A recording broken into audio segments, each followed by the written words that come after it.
जी अस्सलाम वालेकुम। आज की वीडियो में मैं आपके लिए एक सुबह सुबह बड़ी खुशखबरी और बड़ी अपडेट के साथ आगाह करने वाला हूं।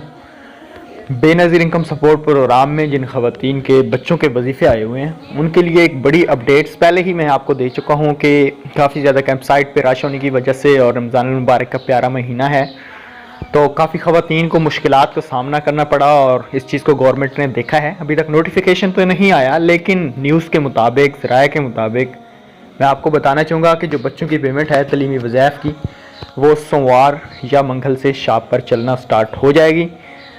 क्योंकि गवर्नमेंट ने इस चीज़ को नज़र रखी है कि कैंप साइट पे रश ज़्यादा बढ़ गया है और ख़वातीन का काफ़ी ज़्यादा उनको तकलीफ़ का सामना करना पड़ रहा है।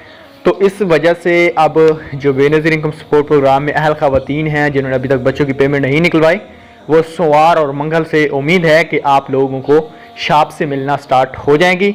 मज़ीद अपडेट्स के लिए आपने हमारे साथ रहना है और अगर आपको कोई भी अपडेट्स बर वक्त चाहिए तो नीचे हमारे चैनल को फॉलो कीजिएगा। Thanks for watching.